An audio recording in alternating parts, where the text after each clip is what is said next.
Welcome to Fertility and Sterility on Air, the podcast where you can stay current on the latest global research in the field of reproductive medicine. This podcast brings you an overview of this month's journal, in-depth discussion with authors, and other special features. F&S On Air is brought to you by the Fertility and Sterility family of journals in conjunction with the American Society for Reproductive Medicine. Hey everyone, and welcome back to another episode of F&S Unplugged. I'm Pietro Borletto, media editor for F&S Reports, and it's so good to be back with all of you after a short absence in the month of November. Daylon, Blake, how are you two? I'm feeling it, man. Can't wait to get back into it. I missed you guys a lot. I really appreciate that, Daylon. I missed you all too. Very happy to be here. Special shout out to Molly Kornfeld, who hosted not last month, but the month before, and did an amazing job. Hi, Molly. Hi, how's it going? Like I told you before we started recording this, if you have something good to say it. This is an open invitation. Thanks, Pietro. I'll be sure to jump in. Well, we have a bunch of good stuff to talk about today. Two articles that are related, both from F&S Science and Reviews, and then something totally unrelated, but I think kind of cool and interesting from F&S Reports. Blake, why don't you start us off with your study from Reviews? Thanks, Pietro. So the title of my article is In Vitro Maturation of Oocytes for Fertility Preservation, a Comprehensive Review. This is by first author Michael Grinberg out of Paris, France. And so we're going to start off by traveling back in time. I'm going to do a little bit of a history recap for us. In vitro maturation refers to the recovery of immature cumulus oocyte complexes from the small antral follicles, either transvaginally under ultrasound guidance or straight from the ovarian cortex in the lab. You can also have transplantation of ovarian tissue that was previously removed prior to gonadotoxic treatment. So way back as far as 1935, in the Journal of Experimental Medicine, Pincus and Ainsman first reported germinal vesicles that could be isolated from antral follicles. And this was in a rabbit model, and these could be spontaneously matured in vitro and subsequently fertilized. And so this led to the initial investigation of in vitro maturation. However, the authors noted that there were disappointing outcomes.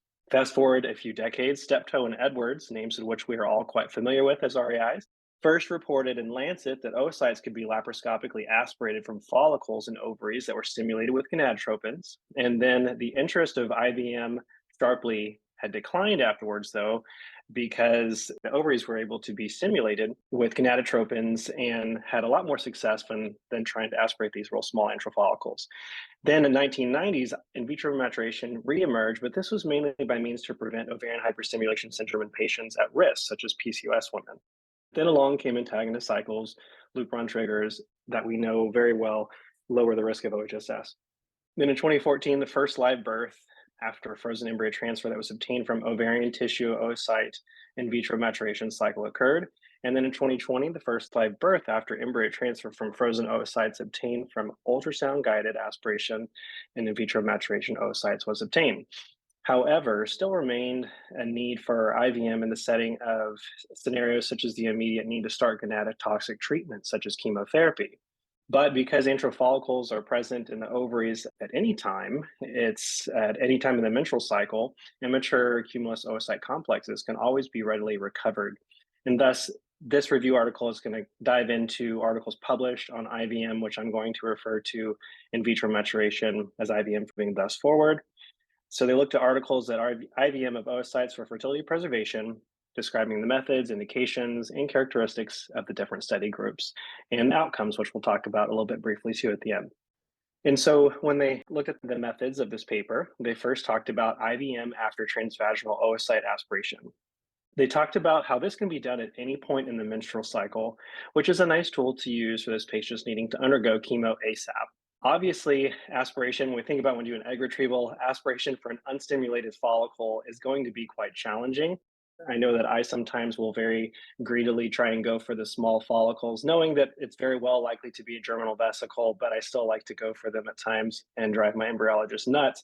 But the authors talk about how only about 50% recovery rate of immature oocytes from follicles, such as antral follicles getting these immature oocytes, only about half the time they can recover eggs.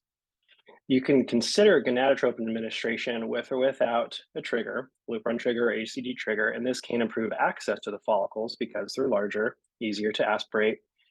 However, no robust data are available according to the authors after they did their literature review.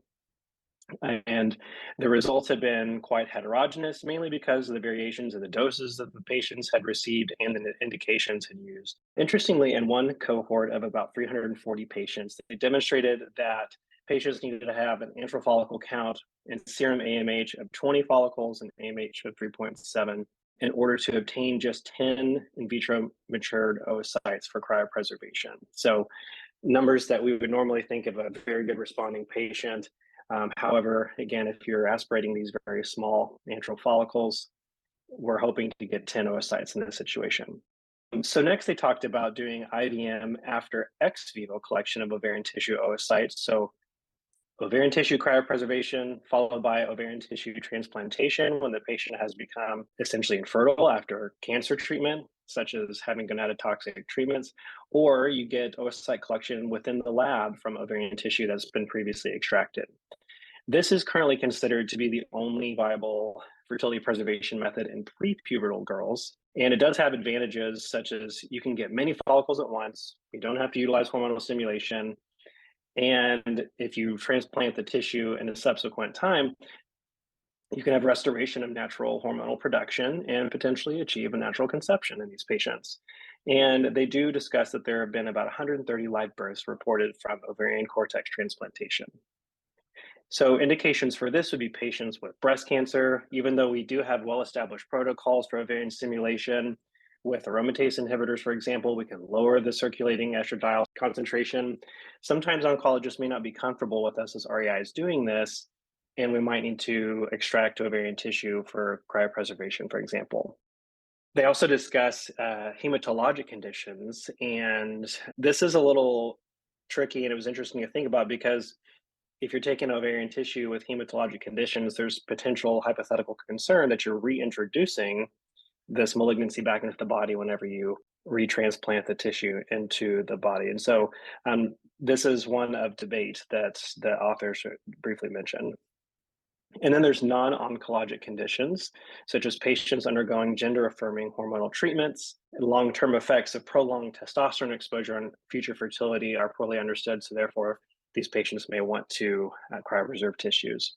And particularly these would be prepubertal patients. So now I'm going to just kind of recap the outcomes when they look at in vitro maturation outcomes. So the first they talked about is number of oocytes. Cumulus oocyte complexes can be incubated in very specifically designed IVM media, and this does result in an overall maturation rate quite a bit lower than what we would expect in our usual IVF cycles, but as low as about 25%, as high as 60%. And again, the timing of the menstrual cycle when they aspirated these did not make a difference. It is poorly understood as to why maturation rates are so low. They discuss there's a possible dyssynchrony between the nuclear architecture, nuclear maturation, as well as the follicular fluid as well, playing a big role in that. Something I found to be an interesting point that they made was that the maturation rates essentially follow an inverted U shape when they look at the patient age. So as young as 6 years and above 30 years, this follows an inverted U shape when you look at the success of these oocytes maturing in subsequent thaw cycles. And this is also seen with aneuploid rates, this inverted U shape. So then they get into thawing of the oocytes. In general, data is lacking about the outcomes of these. However, some studies do report that there's a thaw survival rate of about 76%. Overall, blastulation rates are inferior to oocytes that are cryopreserved from regular cycles from IVF. And all the reasoning is poorly understood. Again, they discuss the possible dyssynchrony between meiotic resumption or nuclear architecture in the cytoplasm. And then they talk about their survival thaw rates as low as 67% for embryos and 75% for oocytes. Again, a bit lower than what we expect in our usual IVF cycles, but still, when considering these patients or their scenarios, these are certainly viable and good options. And then they discuss pregnancies and live birth rates. So although the data is limited with regards to this, there are reports of neonatal outcomes such as preterm birth, small for gestational age, large for gestational age, congenital anomalies, methylation patterns of imprinted genes. All of these things they looked at do not appear to be different between infants conceived from in vitro matured oocytes as well as just the regular IVF cycles. And there's also a study out of Korea. They did a long-term follow-up study, even up to the age of 19 years of age, and it showed no associated increased risk of IVM conceived infants as well as IVF infants. So reassuring data with regards to this. So in conclusion, and a couple of comments I had, the field of fertility preservation has grown immensely over the past couple of decades. IVM is no longer considered experimental, but does rely on very, very complex process of oocyte maturation. Cryopreservation of oocytes or embryos after controlled ovarian stimulation is the most established method for fertility preservation in post-pubertal women. However, in some clinical cases, such as urgent need to start chemo, I saw a patient today, for example, who had this, and I was thinking about this article, but urgent need to start chemo, or if they have a contraindication to stimulation, in which doing a couple of weeks of stimulation is not feasible, IVM is a very good option for these patients. So it does appear that the follicular environment is crucial for appropriate development, as we can see by these lower or inferior maturation rates and blastulation rates. And obviously this is curtailed when you have an immature oocyte that's aspirated from a very, very small antral follicle. And so the biggest challenge is moving forward improvement of the developmental competence of these IVM oocytes, which is significantly lower than that of the IVF matured counterparts, but moving forward, still a lot to be investigated in this field. So a lot to unpack there. There's a lot to discuss, but nonetheless, very interesting. I think this is a very important field, important area of our specialty. What do you guys think? Any thoughts about this? Do you guys perform IVM mature facilities? How do you perform them? Tissue cryopreservation versus ultrasound guided aspiration? Just curious to your thoughts in general. I'm going to defer to Pietro and Molly on the clinical questions there and whether or not a lot of IVM is done. But I would just like to underscore how important this is. And I appreciate you highlighting this article because, I mean, it's right up my alley. But I think that IVM has been long thought of just a means of like rescuing these GV oocytes that you know, aggressive retrievals like your own, Blake, like to get after every little small follicle in there. But yeah, the reality is there's a lot of reasons to do this. And first and foremost, I think it gets some oocytes in the bank for these patients who have the emergent chemo. If you can get some oocytes recovered from the ovary, if you're going to cryopreserve the whole ovary, get those antral follicle derived oocytes out and IVM and freeze them, get them in the bank for when that patient comes back. But more than that, and more importantly, I think that there's little understanding and appreciation of the follicular life cycle in the context of a heterotopic or orthotopic transplant of ovarian tissue. I think you judge the follicular growth based on your experience in the ovary, but given the transplant site and multiple variables, I think it's pretty clear from my own many others have indicated that the maturation of these follicles happens at a more rapid pace, and that window is more narrow. And I think that one of the major oversights of a lot of physicians, clinicians that are doing the ovarian tissue autotransplantation is that they wait too long, when this is a really narrow window. And sometimes you really only have one chance where you mobilize the entire cohort of follicles in this transplanted tissue, and you'll really get one cycle where you can get a appreciable amount of oocytes. So I think in that case,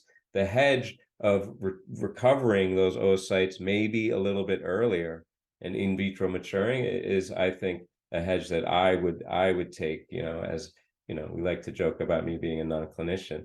But based on my looking at these, in particular in xenografts, it looks like the follicles that grow in the context of these transplants are a bit different in terms of their pace. So I think it'd be better to pull them out and really refine the way that we can carry them along in vitro in order to guarantee some recovered oocytes for these patients who are really in urgent and desperate need of oocytes. That's my take. I'd love to hear what you guys have to say about the clinical stuff. I think the initial idea for IVM was really as a risk reduction method for patients who are at really high risk for hyperstimulation. That was happening in parallel with people exploring this as a fertility preservation tool. I think modern day IVF, we have really good tools to prevent hyperstimulation. Like if you're being thoughtful about your gonadotropin dose, you're being thoughtful about your trigger strategy, a freeze up front strategy, think moderate to severe hyperstimulation really should be a thing of the past, barring kind of unforeseen circumstances. But I think the part that's really exciting is really the opportunity for fertility preservation in very short amount of time.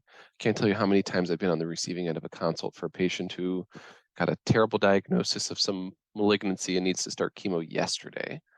No one's going to give you 14 days to stimulate an ovary, but if I can make a compelling argument that I can retrieve a whole ovary and ovarian tissue and give this person a fighting shot at having in vitro maturated oocytes down the road that are going to have reproductive potential, I think that's powerful. And that really offers a huge window of hope for these women who are faced with terrible, terrible news.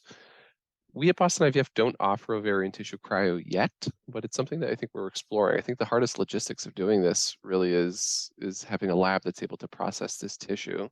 I know, Daylon, when I was at Cornell, we were doing a lot of ovarian tissue cryo. Can you talk a little bit about kind of the research that was happening about the in vitro maturation of this tissue? Yeah, well, I mean, our goal was really to try and optimize the survival of tissue to improve yields. But I think what we found, which was of great interest to us, is that even in the discarded tissue, there's a surfeit of, in this case, a lot of primary follicles that are discarded. And I know that's not the target that we're talking about here, but I think, to try and skirt around your question there, the potential in this tissue is even greater than what we're talking about here. When we talk about in vitro maturation, I think the holy grail is to really do like an ex vivo folliculogenesis type thing. And, a lot of investigators, namely Evelyn Telfair and others, have Teresa Woodruff, many have looked at the idea of recapitulating folliculogenesis from these early phases. But as you guys know, I mean, the dynamics of growth of a follicle from 200 microns to 20 millimeters, that's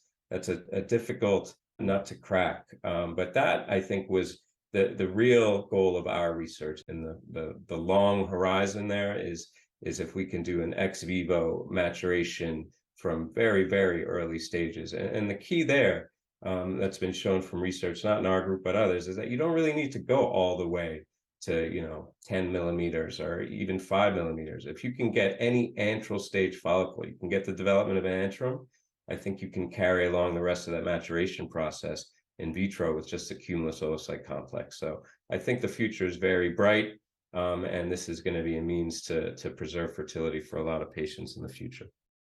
I think stepping way back to kind of a simple clinical aspect, I think this is a really solid review for a fellow who's interested in learning more about oncofertility. It has very good breadth and depth, so definitely recommend the read.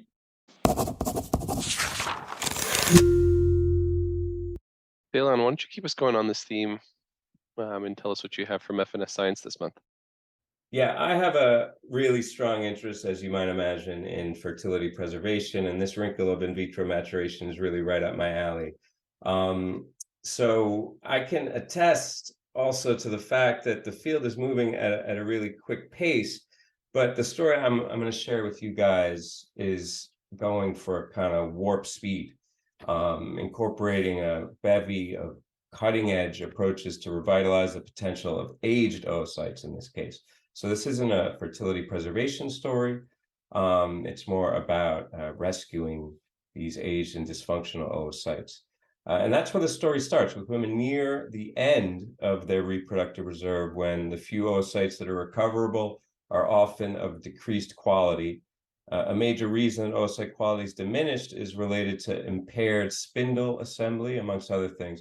And this impaired spindle assembly has been linked to energy insufficiency downstream of reduced or dysfunctioning mitochondria that occurs with age. So one idea that has been in the mix for a couple of decades now is the notion of transplanting mitochondria to rescue oocyte quality. Now, mitochondrial transfer has taken center stage in the world of assisted reproduction for another reason, and that's the treatment of mitochondrial disease.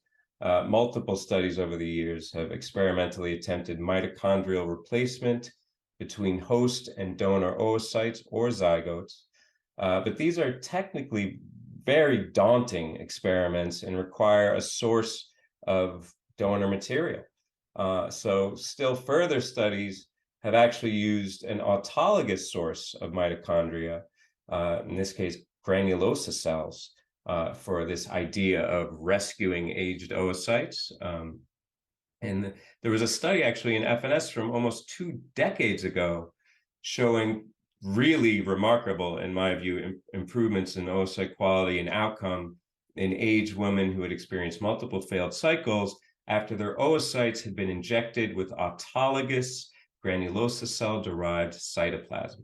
And we're talking pretty crazy results here. Pregnancy rates of 35% in the treated group versus 6% in the untreated group, n equals like 70 in each group. So this was a pretty significant result.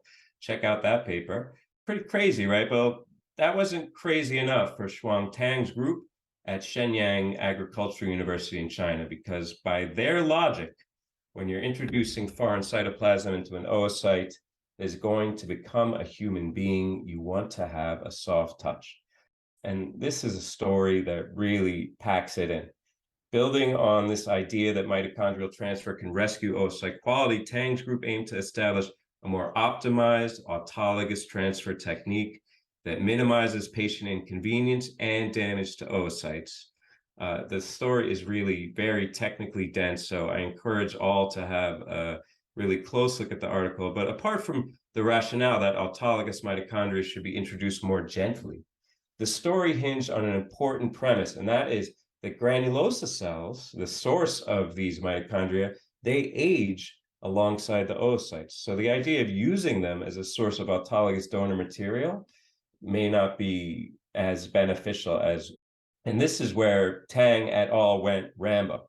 Rather than use autologous GCs, they aimed to use umbilical cord derived cells, thereby providing a source material that is frozen in time with a neonatal tabula rasa, so to speak.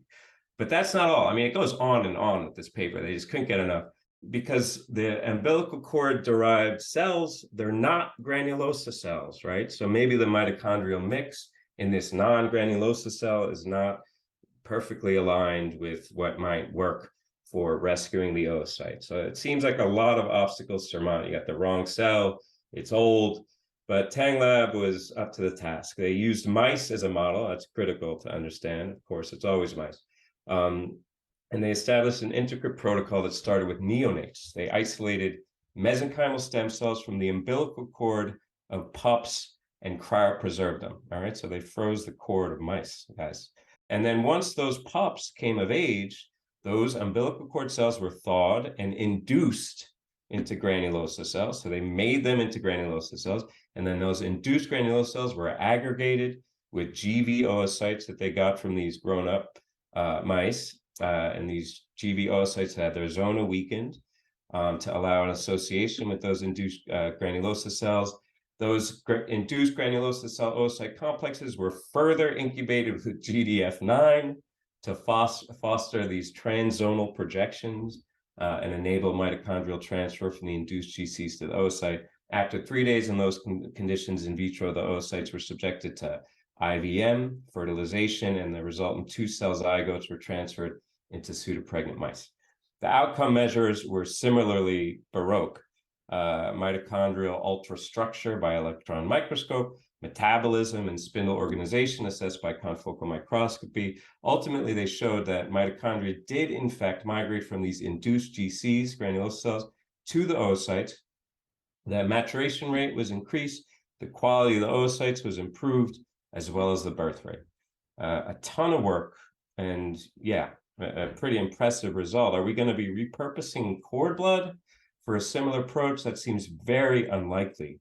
But the strength of idea and the scope of experiments performed here were very impressive to me, and I would encourage you guys and all the listeners to have a read of this article. But you better bring your reading glasses. It's deep and dense, and a cup of coffee, because it's going to take a minute for you to get through this, but I think it's going to expand your horizons.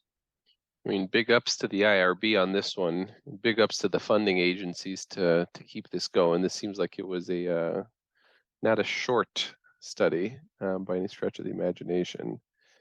You know, I've always had patients ask me, like, should I freeze my umbilical cord?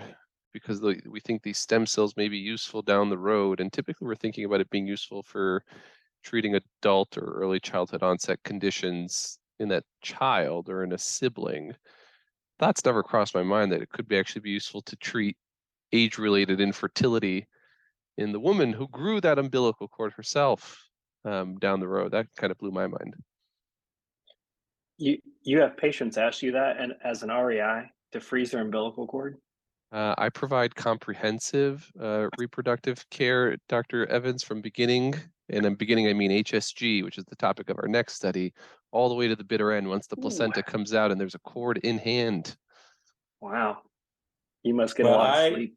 As a person who works in stem cells and who has no MD, uncharacteristically, everybody asks for my advice about cord blood too. And that's the one thing that I say, is that the idea that you're going to save your kid's life by doing this seems far-fetched. It's a insurance policy that you probably don't need given the odds of childhood cancer or malignancy. But with all the stem cell technologies that have been going on, that is a key idea with induced pluripotent stem cells and creating like a toolkit from your own cells for regenerative medicine. That is one critical facet of it, is that your own cells are old. And that's what I liked about this story, is this innovative concept, I think, of using the material that you have on ice. And it does raise that question. All these kids that have their cord blood frozen may have this unrecognized benefit, that they have young cells in the bank that they can use for regenerative purpose in the future, further widening the health gap between those that have and those that don't. I think that I'm extremely impressed with the idea of these authors of this paper. Just to think of that concept just is blowing me away. So I'm very impressed. Kudos to the authors of that paper.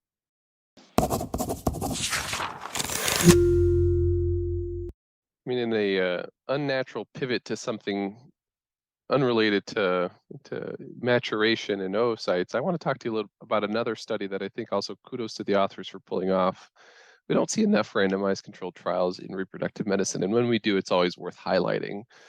This is from a group of authors that is no stranger to RCTs. Maybe you've heard of the name Rick LeGros if you read the New England Journal, if you've ever read anything on PCOS. But this is a great paper from Rick LeGros and team in Hershey, Pennsylvania, from Penn State. And it starts back in the 50s. Back in 1950s, people were already having the debate of should we be using oil versus water-based contrast media to evaluate tubal patency. It's a debate that's as old as time. And early data actually suggested that there may be some benefit to using oil-based media for improving spontaneous pregnancy rates. This idea of tubal flushing came about.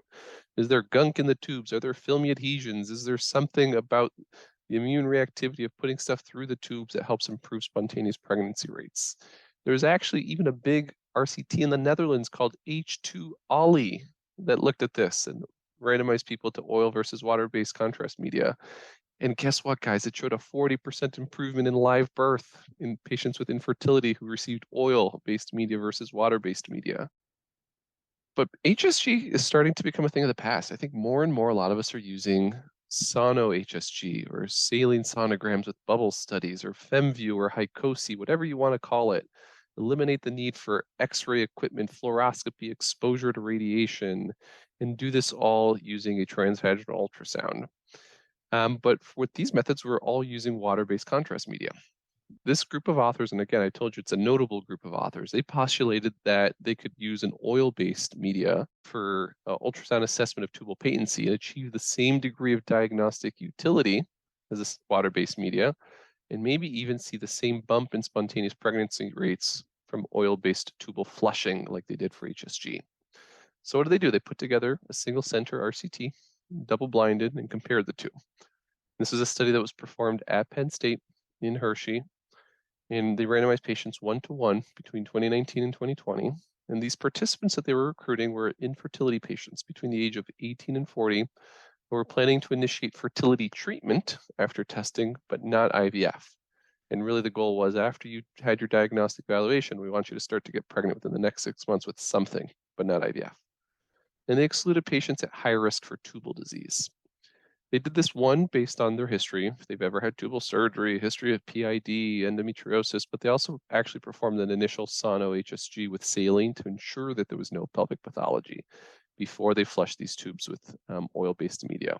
Again, this was out of abundance of precaution. This was the first time that it was being done. This was a pilot study, and I think erring on the side of conservative was good, but certainly a quote-unquote limitation to the study if you're trying to be a purist about exposing both the case and the control group, or the intervention arm and the non-intervention arm, to both types of flushing or tubal assessment media. Their primary outcome was pregnancy rate, defined as ongoing pregnancy at 8 weeks with a viable intrauterine pregnancy within 6 months of the sono-HSG. Their secondary outcomes were pain scores. They enrolled a small number of people. Again, a pilot study. They weren't really powered to detect kind of big and crazy things, but wanted to really prove the feasibility, the safety, the tolerability of this method. And of those 58 patients, once they randomized them 1-to-1, the bottom line is they actually found no difference in pregnancy rates. And luckily, they also found no difference in pain scores. So from that perspective, it seemed not to give you the bump that an oil-based media gave you. Didn't seem to hurt anymore. But there were some differences in the diagnostic utility of these two methods. There was no difference in visualizing at least one patent tube between that initial saline-based sono-HSG and the subsequent oil-based sono-HSG, but they did find a difference in the likelihood to visualize both tubes during that initial test, and they found that the saline group performed better than the oil-based group.